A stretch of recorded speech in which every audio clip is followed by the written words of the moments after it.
Kladete sami sobě poslední dobou otázku, jestli jít na architekturu bylo vlastně to správné rozhodnutí právě pro vás? Nic vás nebaví, nejde vám to, jsou pořád nějaký problémy, které vás stresují a celkově vám to vlastně vůbec nedává smysl? Možná právě proto byste se měli podívat na dnešní video.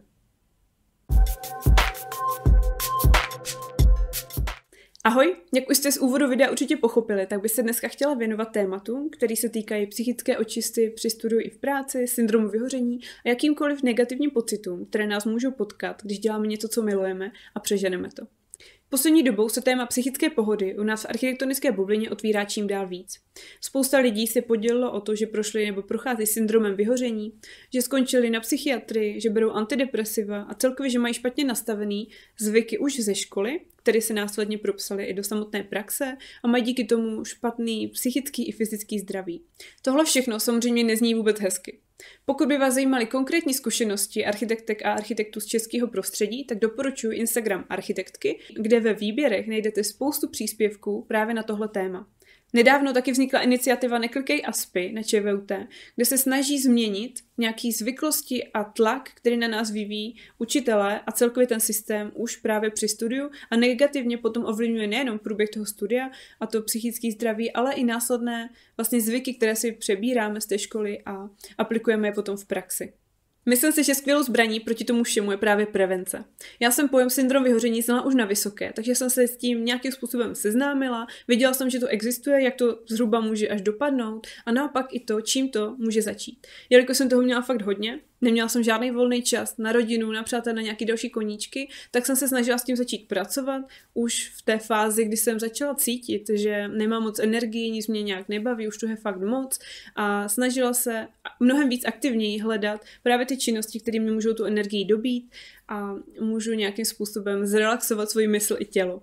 No a tak bych se ráda podělila o pár těch věcí, které jsem praktikovala. Některé jsem už měla naučený od rodiny a ze základní školy nebo takhle z nějakého toho života, ze kterého vlastně vycházíte. A další jsem do toho mého životního stylu musela samozřejmě dodat nějak aktivněji. První můj tip je cvičení, pohyb na čerstvém vzduchu a jakýkoliv sport. Ať už vás baví víc kolektivní sporty nebo ty individuální, je úplně jedno, co z toho si vyberete, ale důležité je, že to půjdete dělat, že se půjdete hýbat, že půjdete něco fyzicky dělat, nadýcháte se u toho čerstvého vzduchu, že si vyčistíte hlavu a přijdete na jiné myšlenky. Já jsem vždycky od malička byla zvyklá chodit ke koním, ale když jsem nemohla ke koním, tak jsem si vzala aspoň cvičit ty podložku nebo jsem šla do posilky a zacvičila jsem si. Ať už to byl nějaký intenzivnější trénink, který doporučuju, zvlášť ve chvíli, kdy si fakt potřebujete vyčistit hlavu, protože v tu chvíli, kdy už nemůžete, tak prostě myslíte jenom na to, abyste zvládli ještě to další opakování a jakákoliv práce, vztahy nebo jakýkoliv problémy jdou úplně stranou. Když ale naopak se potřebujete trošku jakoby naladit, udělat něco i pro sebe, tak poslední dobou mám ráda třeba pilates, který mě tak jakoby nějak sklidní a tím, že mám čas na cvičení většinou až večer, tak potom nemám až tak velký problém třeba usnout, jak bych měla po nějakým intenzivnějším tréninku, na který bych ani neměla asi někdy v 10 večer energii. Takže ať už je to cokoliv, tak určitě běžte něco dělat. Udělá to dobře nejen vašemu psychickému zdraví, ale i tomu fyzickému a to je potom začarovaný kruh a prostě vám to bude dělat radost ještě víc. Druhým tipem je najít si další činnost, která vás fakt baví. Ať už je to vaření, pečení, uklízení, vyšívání nebo třeba čtení, tak to běžte dělat, najděte si na to vždycky nějakou třeba hodinku z celého týdne, na kterou se budete těšit. Já jsem třeba chodila kreslit. Jasně, můžete si říct, co pořád má něco společného s architekturou, ale já jsem chodila do takového kurzu, kde jsme měli teda kreslit postavu, ale to mi moc nešlo, to pro mě byla jakoby činnost, při které bych musela vynaložit i nějakou mentální energii, takže jsem se domluvila s tou lektorkou tak, že mi vždycky nachystá nějakou předlohu, nebo já si samozřejmě nějakou vyberu a tu potom budu prostě slepě nějakým způsobem překreslovat, třeba jenom trošku jinou technikou. To znamená, že jsem nemusela nic vymýšlet, mohla jsem si čistě odevzdat tomu procesu toho kreslení, věděla jsem, co kreslím, jak to má vypadat, že tady mám takový formát, touhle tužkou to mám nakreslit, nemusela jsem nad čím přemýšlet a bylo to úplně boží, strašně mi to chybí. A ten klíč v tom byl ten, že jsem se prostě zapsala do toho kurzu, takže jsem byla vlastně nějakým způsobem nucená tam pravidelně si najít v tom kalendáři ten čas. Teďko mi pro mě třeba strašně těžký se vyhradit ten jeden čas sama pro sebe, sama na sebe být tak přísná a vyhradit si ho, aby se tomu věnovala. Takže teďkom se takým věcem bohužel nevěnuju, že se budu muset zase někam zapsat. Třetí tip je, mluvte o svých pocitech a o situacích, které se staly. Ať už sami se sebou před zrcadlem, což je taková krajní varianta, tak nejlíp, když si najdete nějakého kamaráda, se kterým můžete tohle sdílet, protože nikdy nevíte, třeba řešit něco podobného, taky se nemá komu svěřit.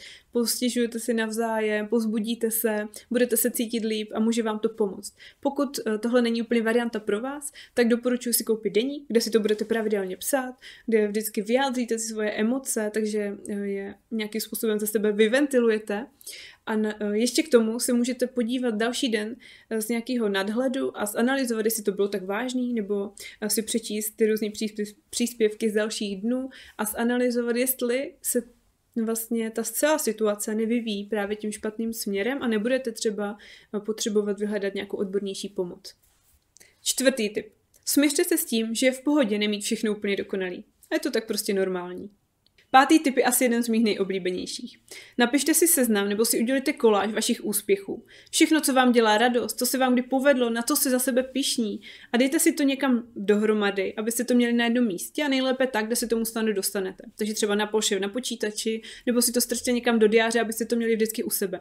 Ve chvíli, kdy uděláte nějakou chybu, nebudete se cítit dobře, něco se vám nepovede, dostanete třeba nějakou horší zpětnou vazbu, než jakou jste si představovali, tak se na tohle podíváte a uvědomíte si, že to, jak se cítíte zrovna teď, tak je jenom součást dlouhodobého procesu, aby vás to dostalo tam, kam vlastně míříte. To, že se teď necítíte úplně dobře, je prostě úplně normální a je super si v tu chvíli připomenout, co všechno jste vlastně dosáhli a co všechno vás třeba ještě čeká. A že i za těma úspěchama se určitě skrývaly nějaký negativní pocity, nějaký negativní chvíle a určitě i nějaký chyby.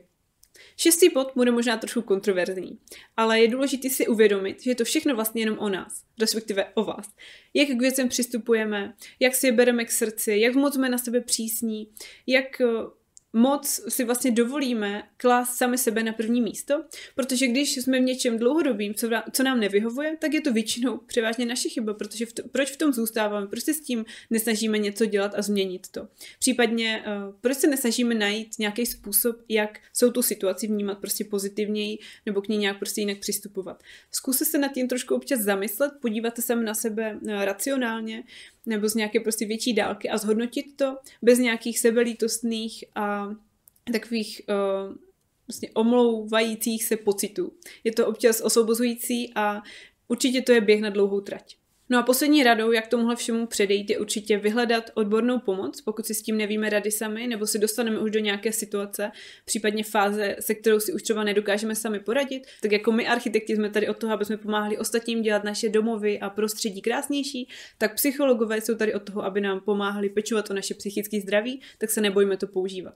Budu ráda, když se podělíte v komentářích o to, jak pečujete o vaše psychické zdraví. Nezapomeňte mě sledovat na Instagramu, aby vám nic neuniklo a já se na vás budu těšit zase příště. Ahoj!